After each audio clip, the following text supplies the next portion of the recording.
피를 힘입어서 성소에 들어갔습니다. 그러니까 매년마다 죄를 사함받고 매년마다 우리의 죄를 용서받아서 1년 버텨나가는데 하나님 그걸 보니까 너무나 안타깝다는 거죠. 그래서 하나님이 너무나 안타까워서 이 사람들을 구원해내기 위해서 십자가에 돌아가셨는 그게 바로 예수님의 보혈 피라는 거예요.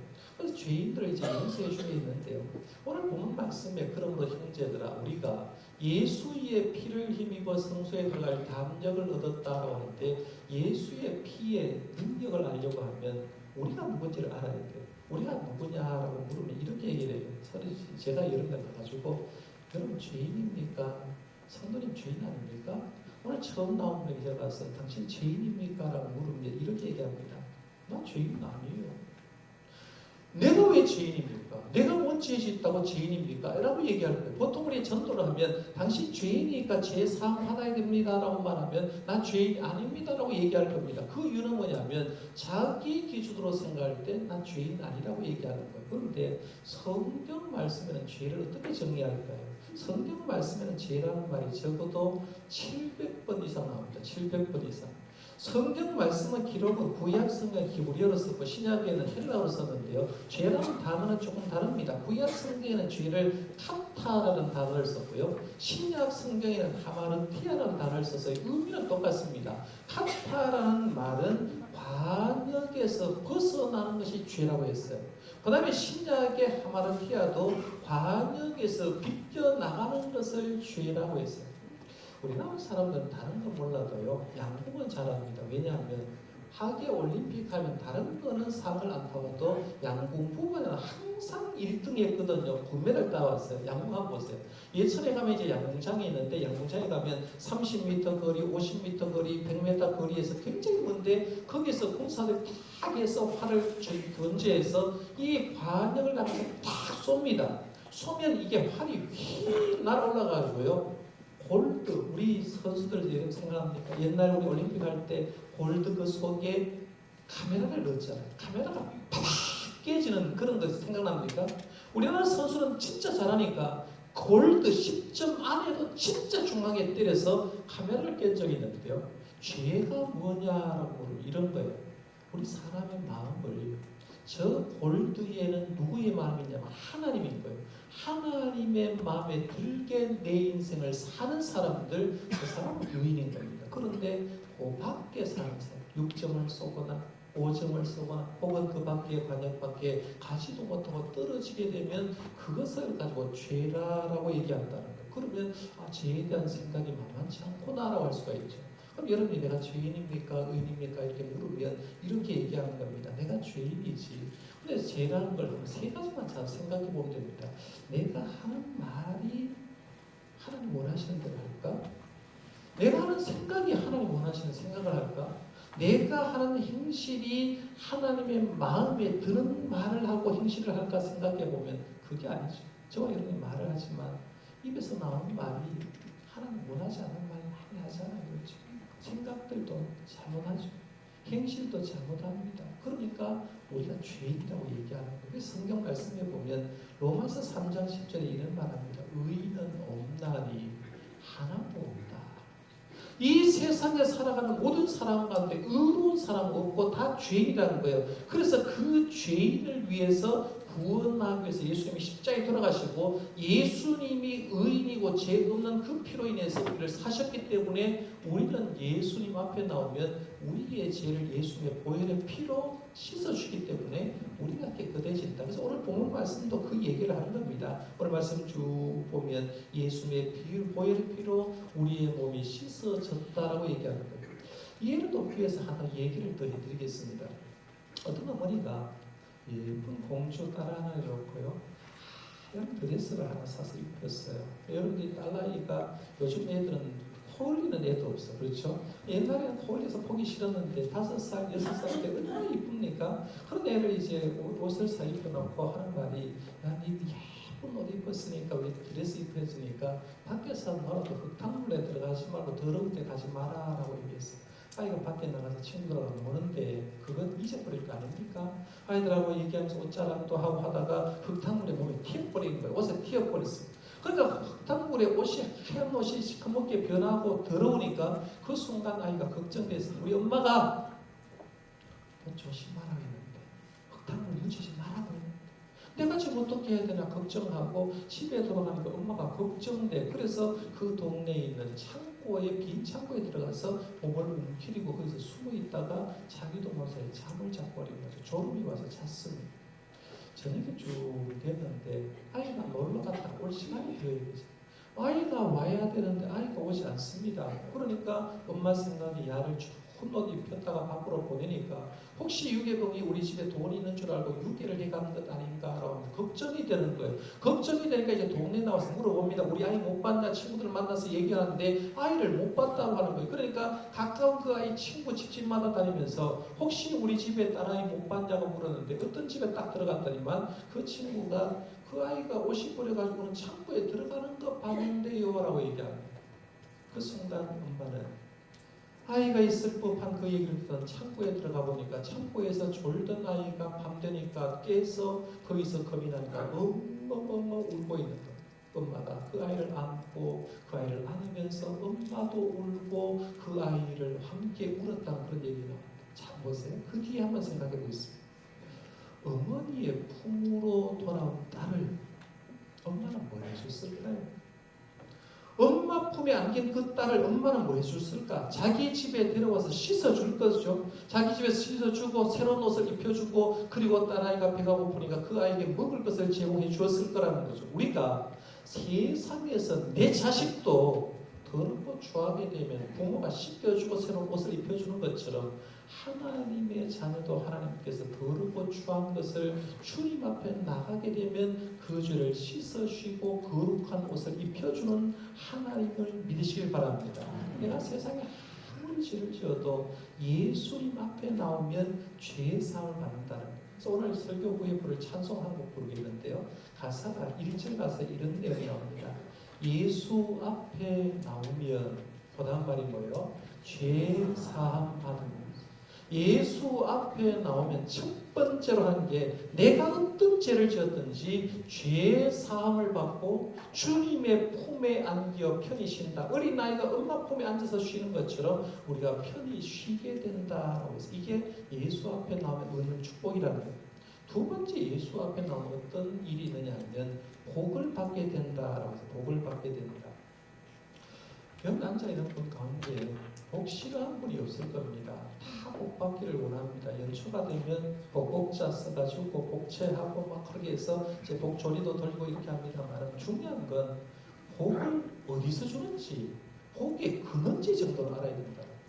여기 원래는 그래도 비가 나와서 봄에 가뭄이 없습니다만 지난해만 해도 굉장히 가물었잖아요. 가무니까 강원도나 이렇게 물이 귀한 곳에 가면 제한급수했던 걸 봅니다. 집에 수도시설 다 해놨습니다. 파이프가 연결되어 있습니다. 수도 꽁치만 틀면 그동안 물이 나오는데 물 저수지에 혹은 댐에 물이 없을 때 수도 꼭지를 틀어도 제한급수를 하게 되면 물이 안 나온 걸 보게 된다는 거죠. 내가 수도 꼭지를 아무리 틀어도 저수지에 물이 없으면 우리가 물을 받을 수 없다는 거죠. 이 세상에 살아가는 사람이 복 받기를 원합니다. 그런데 복 받기를 원하지만 복의 저수지가 어디냐는 거예요. 복을 줄 저수지가 어디냐, 누구냐를 제대로 알아야 된다는 거예요. 왜? 아까 제가 서론적으로 얘기하면서 예수 믿는 사람은 그렇게 전도하려고 하느냐? 이유는 간단해요. 예수 앞에 나오면 복을 받기 때문에 그렇다는 거예요. 우리가 오늘 본문 말씀도 쭉 보면 그렇게 얘기하고 있습니다만은 성경 창세기부터 읽어보면요. 복의 저수지를 소개합니다.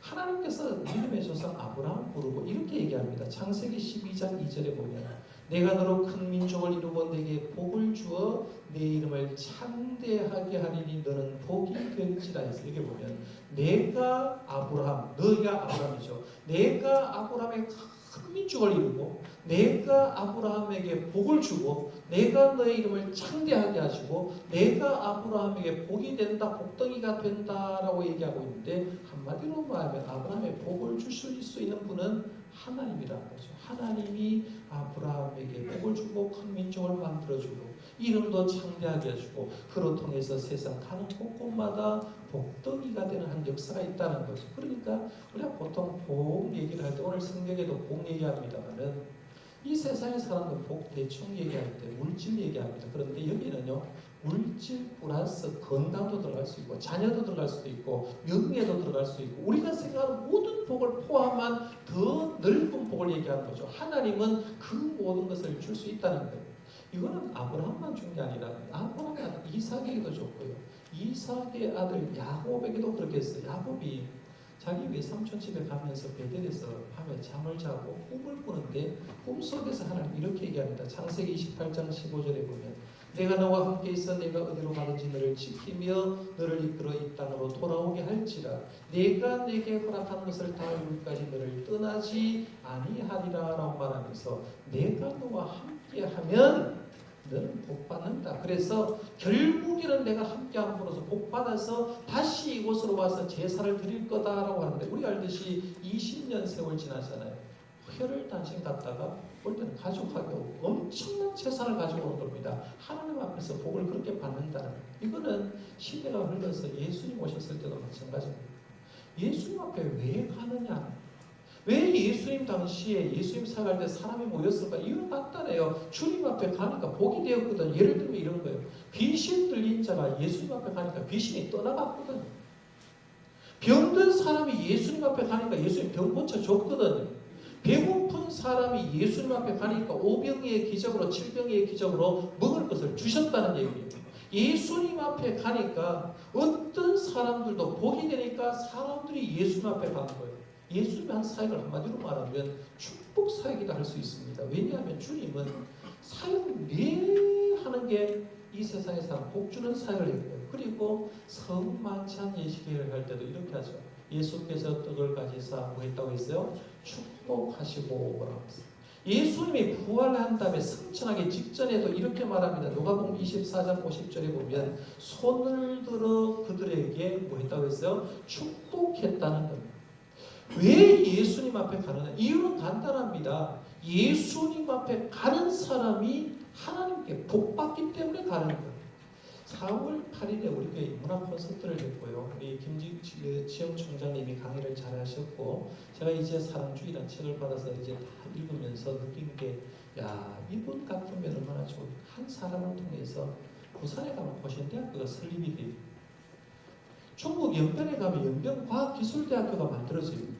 북한 평양 땅에 가면 이분을 통해서 평양과학예대가 만들어지고 1년에 10억 이상이 그 북한 사람들을 위해서 섬기는데 사용된다고 합니다. 이분이 그렇게 하니까 전 세계적으로 인물이 되었고 미국에 초청 기도회 할 때도 연설을 하고요.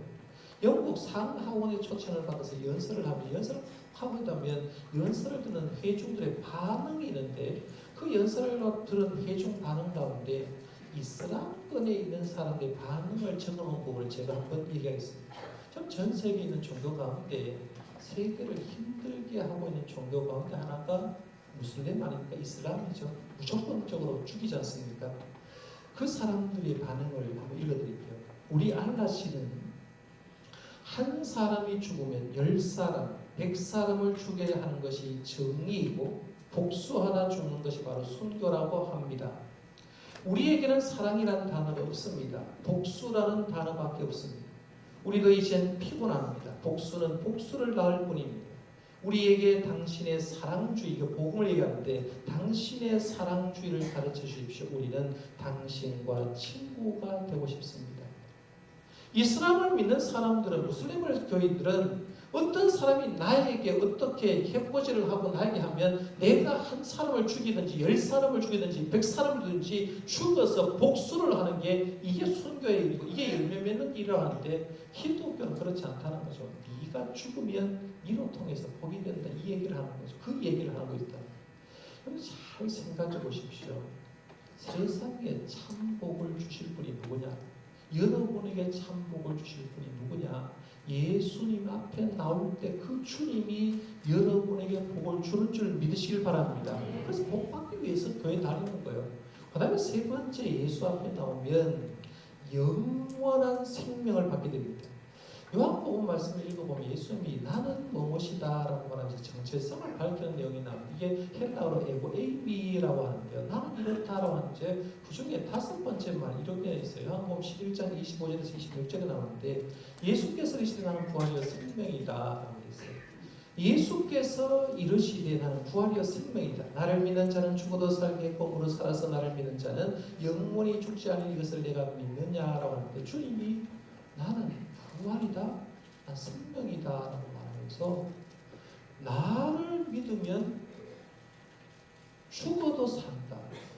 살아서 날 믿는 사람 절대로 죽지 않는다. 이렇게 했어요. 이해가 안 가는 말 아닙니까? 이 말을 했을 때 예수님의 그 상황은 어떤 상황이냐면 예수님이 굉장히 사랑했던 배단이 나사로의 가정에 있었는데 부모님이 없어요. 3남매가 사는데 마지 오빠가 죽었습니다. 나사로가 죽었어요. 죽은 지 며칠 지났냐면 하루 지나고 이틀 지나고 3일 지나고 나흘 지났다라고 했어요. 예수는 나흘째 가가지고 이런 얘기합니다. 나는 부활이요 생명이다. 유대 사람은 사람이 죽으면요 3일 동안이면 혹여나 죽은 사람이 영혼이 밖으로 빠졌다가 영혼이 다시 찾아 들어온다고 생각해요. 요즘 드라마 보면 그런 영화가 나오잖아요. 영혼이 빠져나갔다 엉뚱한 사람 속에 들어가가지고 희한한 일이 벌어지고 이건 말이 안 되는 얘기인데 하여간 유대 사람들은 3일 동안은 다시 영혼이 들어온다고 생각했어요. 그런데 3일이 지나게 되면 사람의 색깔이 새카맣게 변하거든. 썩어지니까 4일째 되는 날은 절대로 죽은 영혼, 떠났던 영혼은 돌아오지 않는다고 생각했어요. 그럴 때 예수님은 4일째 되는 날 나사로의 집에 들어가서 하는 말입니다. 나는 부활이요 생명이요. 나를 믿는 자는 죽어도 산다. 무릇 살아서 나를 믿는 자는 영원히 죽지 않는다라고 얘기하는 거예요. 주님은 이 말을 한 다음에 말로만 그런 게 아니라 죽은 지 4일 된 나사로 무덤에 가서 나사로야 나오라라고 명령하니까 죽은 나사로가 성경 말씀에 보면 수의를 동인 채 밖으로 나왔다고 합니다. 예수님이 어떤 분이냐면 예수님을 믿으면 죽은 사람도 살려주고 사람 있는 사람들은 죽음의 문턱을 통과하는 게 죽는 거로 끝나는 게 아니라 영원히 사는 삶을 준다. 지난 금요일 저희 백모님 일주기 추도였어요. 우리 젊은 청년들은 백모님 하면 누군지 몰라니까 큰어머니. 저희 큰어머니는 98세까지 사셨어요. 98세. 저희 아버님이 예수를 믿고 우리 큰 집을 전도해서 다 예수를 믿고 큰 집에도 권사님이 나오고 목사님이 나오고 이렇게 했습니다만은 98세 돌아가시고 일주기 추도식이라고 사촌 동생이 저한테 제가 제일 막내인데 예배를 인도하라고 해서 예배를 인도했습니다. 그분이 산소 가가지고 요소를 향하여서 요소와 우리와의 관계를 쭉 얘기를 하면서 4가지 정도를 물었는데 3번째 물음에 이런 물음을 받습니다. 큰어머님은 어디로 가셨고 현재 나는 어디로 가는지 한번 생각해 보십시다. 큰어머니는 예수 그리스도를 영접했기 때문에 분명히 천국 간 걸 저는 믿거든요.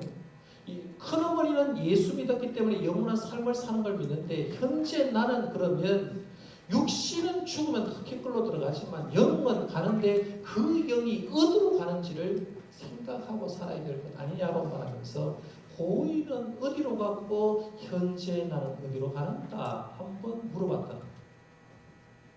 우리가 이 세상에 살아가는 사람은 98세를 살든지 100세를 살든지 분명한 사실은 다 이 세상을 떠납니다. 떠났을 때 내가 어디로 가는가? 예수님은 나는 부활이요 생명이 나를 믿는 자는 죽어도 살겠고 무릇 살아서 나를 믿는 자는 영원히 죽지 않는다 했습니다. 기독교를 정의하면 기독교는 생명의 종교라고 할 수 있습니다. 기독교를 정의하면 기독교는 부활의 종교라고 얘기할 수 있어요. 여러분들이 어떤 신을 믿든지 관계가 없어요. 그러나 중요한 건 이 세상의 어떤 신 가운데 부활절이 있는 종교는 기독교밖에 없어요. 부활 있는 종교는 기독교밖에 없다는 얘기입니다. 예수님은 우리가 믿고 있는 기독교는 죽은 종교가 아니라 살아있는 종교라는 거죠. 그러니까 이 세상에서 살아있을 때부터 영생이 보장된 삶을 산다는 겁니다. 예수님도 십자가에 죽으심으로 끝난 게 아니라 3일 만에 부활하셨고 성천하신 하나님 보좌 우편에 계시니까요. 그러니까 예수 기독교는 영원한 종교라고 말할 수 있죠. 오늘 설교에 부를 찬송 가사 또 정호에 있어서 소개를 합니다. 후렴부분입니다. 우리 주만 믿으면 예수만 믿으면 모두 구원 얻으며 영생 복락 멸류관 확실히 받게. 우리 예수님만 믿으면 구원받고 영원한 생명, 복락의 세계에 들어간다. 확실히 받는다라고 얘기했습니다. 오늘 말씀을 뵙겠습니다. 오늘 처음 오신 분을 주의로 환영하고요. 사람은 누구를 만나냐에 따라서 닮아가고 배워갑니다. 예를 들면 경제학자를 만나면 경제에 대해서 배웁니다. 정치꾼들 따라가면 정치 배우게 돼 있어요. 화투 치는 사람한테 가면 타짜 만나면 화투 배우게 돼 있습니다. 사기꾼 만나면 사기치는 걸 배우게 돼 있어요. 그럼 예수님 앞에 나오면 뭘 배울까요? 예수님 앞에 나오면 구원을 배우고, 예수님 앞에 나오면 복을 배우고, 예수님 앞에 나오면 영생을 배우는데 배우도록 끝나는 게 아니라 그 배우는 것이 우리의 소유가 되는 줄 믿으시길 바랍니다. 예수 앞에 나오면 구원을 받게 되고, 예수 앞에 나오면 복을 받게 되고, 예수 앞에 나오면 영생을 얻는 줄 믿고요. 우리 모두가 예수 앞에 잘 나오셔서 주님의 품에 안겨서 이 세상부터 행복하게 살아가는 저와 여러분들 되시기를 바랍니다. 기도하겠습니다. 하나님 아버지 은혜를 감사합니다. 오늘 총동원 인도주의 여러분들이 새로 우리 성도님의 소개를 받고 하나님의 자리에 나와서 하나님의 귀한 말씀 배워냈습니다. 예수 앞에 나오면 어떤 복을 받는지 말씀을 통해서 생각해 봤는데 이 복을 이미 우리가 누리고 있고 우리 주변에 있는 사람도 함께 누리도록 전도했습니다. 함께 누려서 예수